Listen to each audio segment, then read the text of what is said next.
Welcome to Sharing Our Cultures. This is the place where you get to meet remarkable individuals from diverse cultural backgrounds who are making significant contributions to the province of Newfoundland and Labrador. Joining me today is Dr. Archana Vidyasankar.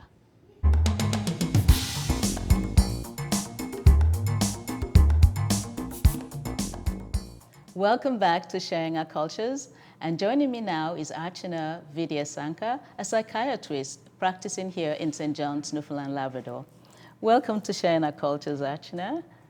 Thank you for having me here today. It's such a pleasure to have you here. And I know you're in perinatal mental health. So why did you choose that over and above all the other disciplines in medicine? Absolutely. Well, you know, I grew up in a household that really embraced psychiatry. My father is a psychiatrist. My brother ended up being a psychiatrist as well.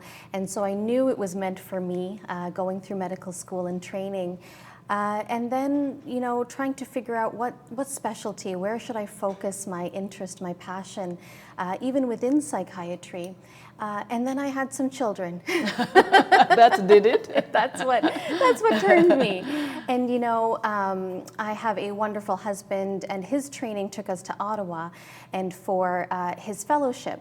And so we had our first child in Ottawa, and you know, it made me realize what a different experience this can be when you don't have that support network, when you don't have that village around you, how sometimes isolating that can feel, not knowing what to do and what's next, and you know, you're kind of left alone with this human being sometimes. So it gave me this perspective on what a new parent may go through in terms of anxiety and mood.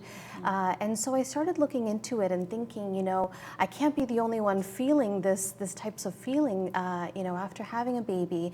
So I looked into it, into my training programs, and saw that perinatal psychiatry or reproductive psychiatry is a focus. And so I started to do some training in there. I went back to Ottawa actually to do some more training with a group there in perinatal mental health, and was able to bring that passion back here to Newfoundland and Labrador. And you know, it has blossomed. In the past year, I have been able to focus my practice solely on perinatal mental health, and the referrals keep coming in.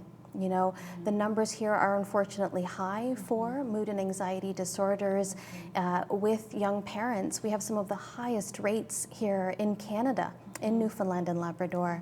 And I thought, you know, let's bring, you know, the connections here, let's bring the support that they need. And that's what really fueled my passion to go into this. Okay. And this is really important because many times they'll just say, oh, it's the after baby blues, and everybody just it away, no need to worry. If you fuss, you're just fussing too much. But in reality, they are suffering through that period of anxiety after having giving birth to a baby, going through labor and having a baby. It's very real for many new parents. So absolutely. Yeah. Around the world, 1 in 4 mothers experience anxiety and depression in pregnancy and in postpartum. And it's the most common obstetrical complication, and we don't talk about it. We don't screen for it, we don't ask, we just assume, like you said, oh, it's just, you know, the baby blues, you'll get over it. Oh, we went through that, you know, you'll go through it as well. So it's oftentimes dismissed. And I don't think we realize the impact that it can have on not only future experiences, but that baby's mental health. Yes. There's more research now on infant mental health because we realize that programming starts while they're pregnant, you know, in terms of how that baby will feel and evolve and manage their emotions. So, you know, in line with research, the practice is growing in this field. And unfortunately, in Newfoundland and Labrador, 28% of new parents experience anxiety and depression postpartum and in pregnancy.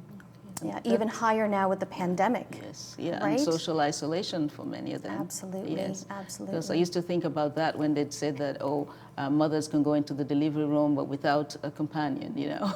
There was only one person, so. Imagine having to labor with a mask on, right. Your partner staying for 4 hours and then leaving, not being able to go to appointments, you know, was a really difficult thing. Right, yeah. So tell us about the Alliance for the perinatal mental health. Absolutely, Yes. yeah. So through my training, in the medical field, there's oftentimes we see this disconnect between community and healthcare systems. And I thought, if we're talking about in our treatment plans, we're talking about exercise and nutrition and, mental wellness, well, then we should know what exists out there in order to say, well, hey, there's a group here that does that, or, there's a mom and baby group that exists, and why don't we connect you? So, when I came back to Newfoundland, I realized there are so many silos. There are so many organizations, community organizations, healthcare organizations that work with young parents, but nobody knows about each other. Yeah. Whether they're midwives in Central, or doulas, or family resource centers, Choices for Youth programs. They have great programming, but nobody knows about each other. So that what really made me interested in connecting all of those silos. And I started meeting with different individuals who were also passionate about perinatal mental health, and said, we have to do something about this. We have to create this change and connect everybody together. And so over the last few years, we've been able to develop the Perinatal Mental Health Alliance of Newfoundland and Labrador. I say it's a really long word, but we do a lot of great work, and we're in our infancy.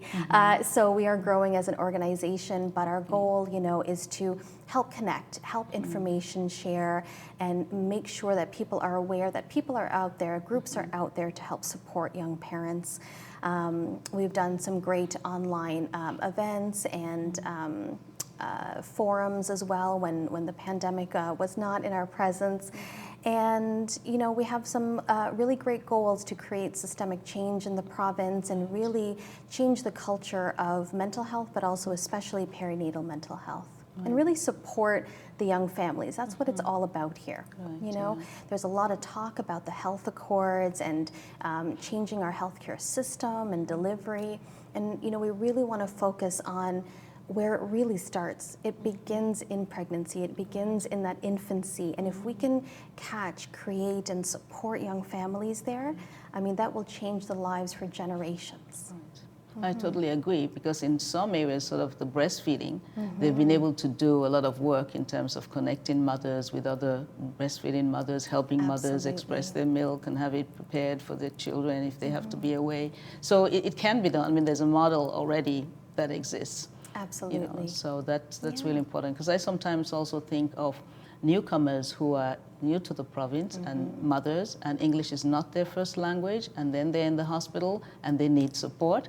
So it's usually very difficult for them to create that support that you're talking about. Absolutely, it's true. It's so isolating, like we were talking about, especially coming from a different background, different culture, not only trying to find other people to share that culture, but we come with different beliefs, and we oftentimes leave culture that has that support in place. We have our mothers and our grandmothers and aunties that will help support that breastfeeding or provide rest and care. And so for a lot of the newcomers here, it's hard to talk about, express. It's mental health in general is not talked about. So a lot has to change here, and we're really hoping to move some of that along. Okay. And so with the Alliance then, that's mainly more with organizations? Okay. Yeah.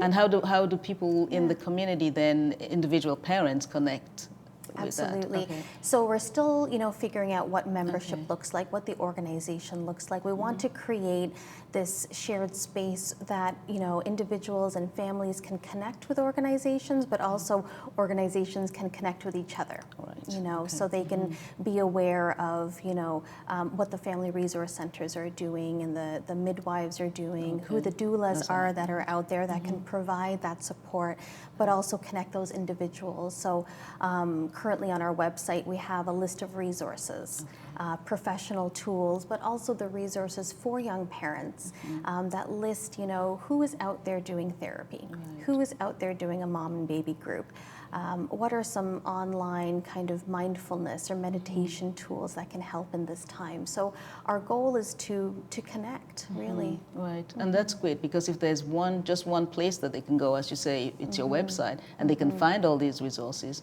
that would be a lot more effective for them in terms, instead of them going to different places. Oh no, we don't do this, but we do that, or go check this other place, because that's sometimes what happens when you don't have that one place that they can go to and look at all these resources. Absolutely. And you think about the size of Newfoundland and Labrador and the geographical diversity here. So we can have people from Corner Brook and Labrador still connect with people and organizations that are doing work online or through virtual care and support, and not feel so isolated. So it's a provincial plan that we have. We have some goals to, approach government as well to create some change. So we're excited. Okay, yes, I'm excited for that as well, because I do know some young parents who really, particularly if they're new, some of them come here and they're in their second or third trimester, and then they're struggling, not only just being a mother that's expecting a baby, but also a mother expecting a baby in a country where it's very unfamiliar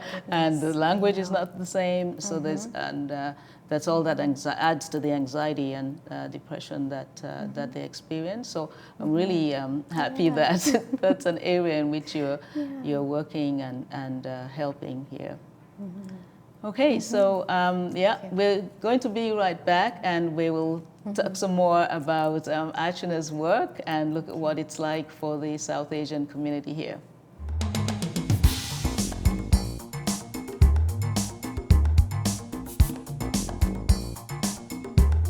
Welcome back to Sharing Our Cultures, and we'll continue chatting with Archana about her work and about what it is to be a South Asian young person here in Canada. So let's start off with that. Yes, yeah. Growing up South Asian, South Indian particularly, in different parts of Canada. So actually my parents moved from South India to England, for more education opportunities. And so me and my brother were born there. We moved to New Brunswick and lived there for 5 years, St. John actually. And then after 5 years, we moved to Ontario. And there we grew up in London. And, no matter where we went, it was really important for our family to connect with other people from our culture, And I think when it comes to smaller cities and centers, it didn't matter where you were in India or where you were from, you were still South Asian, you were still Indian, you're still connected. And so we grew up in a fantastic community in London, Ontario. My parents helped, with a lot of the organization in terms of the associations there for South Asian culture, very involved with the temple community there. And so, it was really important for them to instill in us those values of tradition and culture that, they had moved so far away from home, from India, and it was so important to them. So it was always a balance, with activities, going to temple, going to piano class, learning South Indian dancing, Bharatanatyam. So it was a delight. I don't think I would have changed anything. And it was great to grow up in London. It's in a way similar to St. John's. And, a small enough city, but Toronto was there for us, travel was there for us. And the community was so strong and so supportive. And when you leave, cultures where your aunties and uncles are in India, everyone else becomes that family. Yes. And it really, truly took a village to raise myself and my brothers. So we're so grateful. Okay. And of course, moving to St. John's, you've also got the Hindu temple here. Absolutely. And you have the Friends of India Association as well. I think there may be some other groups as well. So were you able to connect with those, and what was that actually, when I came here for my first rotation in medical school, it was during our big festival of Diwali. And so I was able to go to the temple and celebrate with everybody there. And it was so warm and welcoming. And I knew that this was a very positive community. I didn't know I would end up here quite yet. You hadn't met him yet. I hadn't met Diwan yet, but it it felt so natural. And so over the last 10 years, it's been a great honor to be a part of the community here, be a part of the temple organization, attending the festivals as much as possible during a pandemic as well, and continuing that culture for our children as well. All right. So now your children are here, they're school age yet? Yes? Okay, so what's like for them? Because probably they might be in a school where they might be the only South Asian children, or maybe very few diversity in the school. How do they navigate that, and how do you negotiate that with them? It's interesting. These are the conversations you're not taught about parenting, is how to talk about culture and have those conversations where they may be the only one with brown colored skin in their class, and there's a lot more conversations about ethnicity, racism these days, growing up from different cultures. So we've had to have those conversations a bit earlier than I think I would have liked to, but it's important, and I think for them to recognize that we are from a rich culture, that we want to bring our own, festivals and traditions. So it's interesting balancing Christmas and, Easter with our Diwali and our ceremonies or pujas that we do throughout the year. And, some times of the years is a lot busier than others, Halloween and Diwali sometimes come together. But it's important. It's very important for us. Yeah, so they're kind of getting the best of both worlds in a way, they're keeping their Asian culture as well as the local culture. Absolutely. There's a lot of sweets involved in both cultures, I'm realizing. Yes.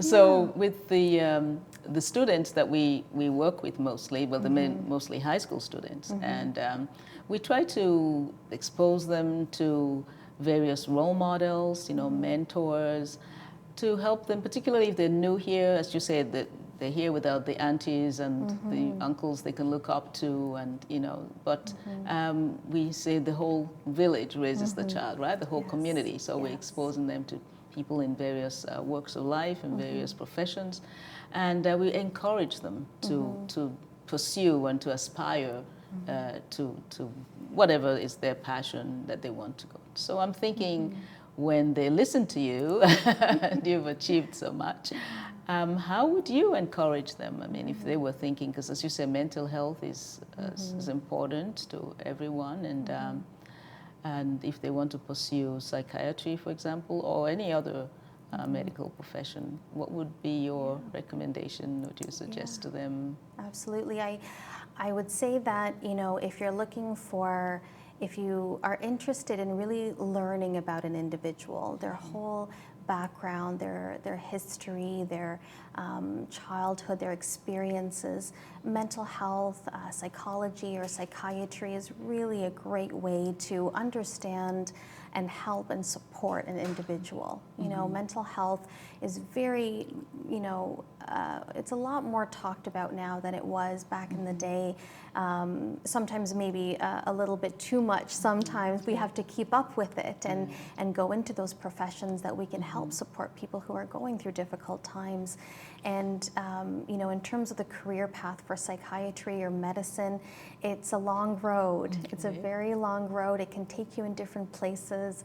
I did my undergraduate in Waterloo. I went to medical school in the Caribbean. I did my rotation in Chicago and ended up in Newfoundland and Labrador. So you never know where life is going to take you. Right. But, work hard and stay motivated, because there are going to be a lot of hard times. There are going to be times where you don't do as well as you would like, or not get the rotation or marks that you would like. But, having faith, having hope, and listening to your parents once in a while.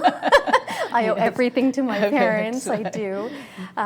So, working hard and being passionate, finding that piece that you want to make a difference in, that you can see when people change and how they improve. Medicine is full of those opportunities, which is great, but so is counseling and psychology, and going into mental health in general. You can change the outcome for families and parents and children. So it's a great area to go into. Okay, thank you. That's really, they'll be listening to that.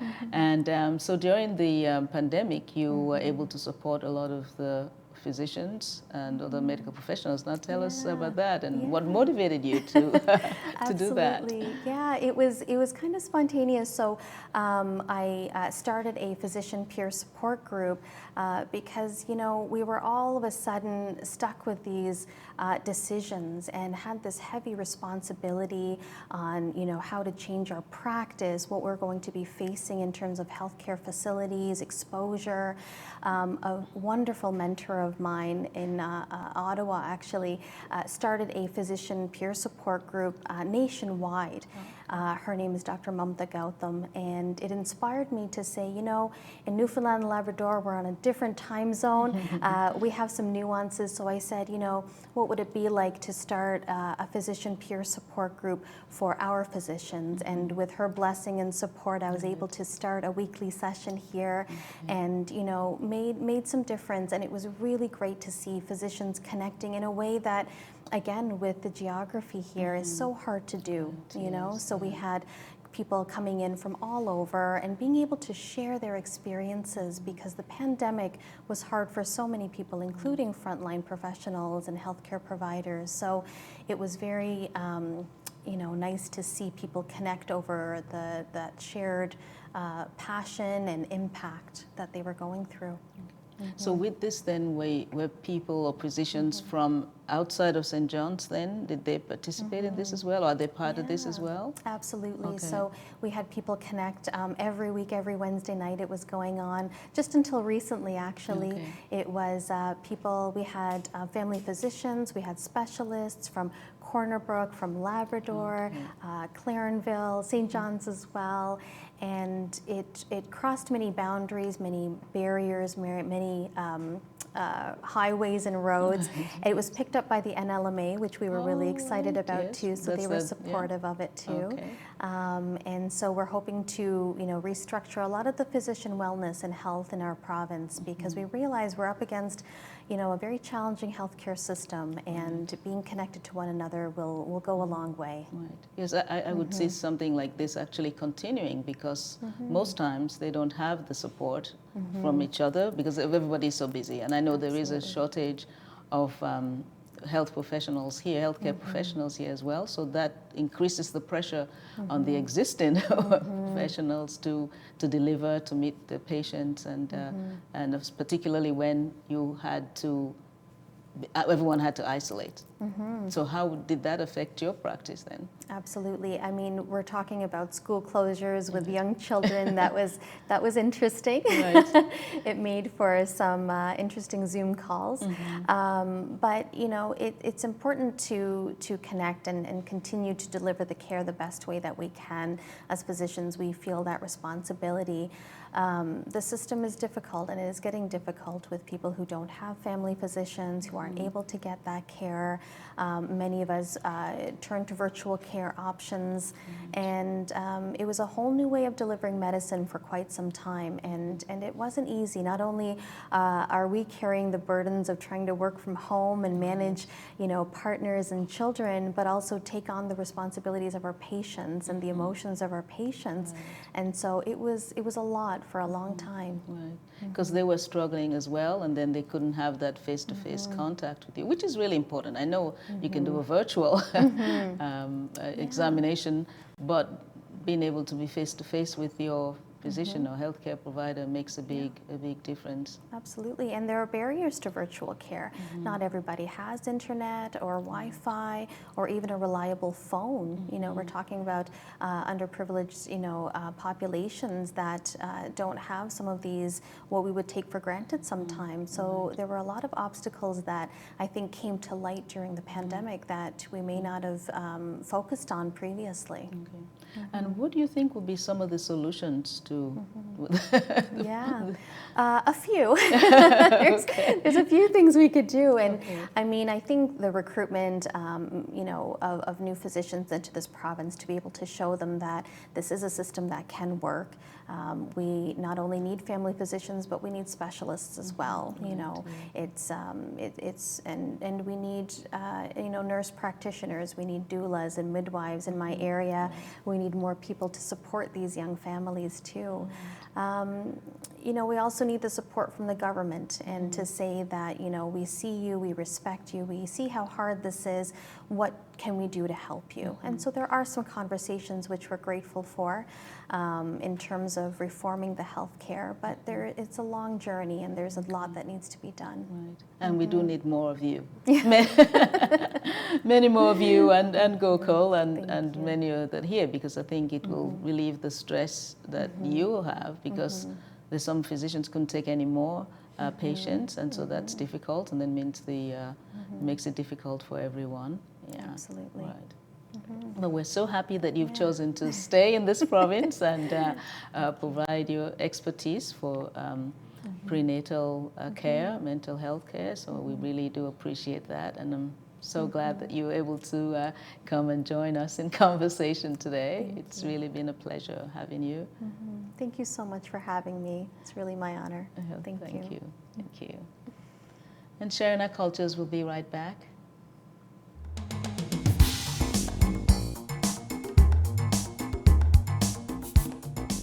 Thanks to Dr. Archana Vidyasankar and to you for joining us today. Join us again next time on Sharing Our Cultures.